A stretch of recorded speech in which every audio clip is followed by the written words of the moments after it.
दिल्लीतल्या 24 अकबर रोडवरील गुरुदास कामत यांच्या घराशेजारून आढावा घेतलाय आमचे प्रतिनिधी प्रशांत कदम यांनी। 7 जून रोजी काँग्रेस नेते गुरुदास कामत यांनी एक पत्र जाहीर केलं होतं, ज्याच्यामध्ये त्यांनी राजकीय संन्यास घेत असल्याचं नमूद केलेलं होतं। मात्र या 15 दिवसांच्या काळामध्ये देखील एक गोष्ट महत्त्वाची होती, ती म्हणजे ही जी पाटी आहे काँग्रेस ऑफिसमधली गुरुदास कामत यांच्या नावाची, ती मात्र इथून हटलेली नव्हती। महासचिव गुरुदास कामत, काँग्रेसचं हे जे मुख्यालय आहे 24 अकबर रोडवरचं, त्या ठिकाणी 3 नंबरची ही जी रूम आहे ती गुरुदास कामत यांना देण्यात आलेली आहे।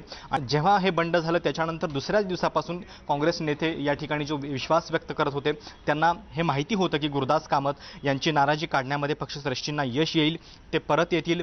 कारण हे काही पहिल्यांदा त्यांचं बंड नव्हतं। याच्या आधी देखील जेव्हा ते अध्यक्ष होते, मुंबई काँग्रेसचे अध्यक्ष होते, त्याच्यानंतर यूथ काँग्रेसचे अध्यक्ष होते, तेव्हा देखील त्यांनी अशा पद्धतीनं राजीनामा जो आहे तो दिलेला होता। मात्र एक पक्षाचे ज्येष्ठ आणि अनुभवी नेते असल्यामुळं काँग्रेसला त्यांची गरज जी आहे ती कायमच राहिलेली आहे। राजस्थान आणि गुजरात या महत्त्वाच्या राज्यांचे ते प्रभारी होते। या दोन्हीही राज्यांमध्ये काँग्रेस चांगली कामगिरी करते आणि त्यामुळेच पक्षाला त्यांची गरज जी आहे ती अजूनही भासत होती। आणि त्यामुळेच 15 दिवसांच्या या काळामध्ये गुरुदास कामत यांचं हे केबिन असेल, त्यांच्या नावाची पाटी जी आहे, हे सगळं जसंच्या तसं होतं।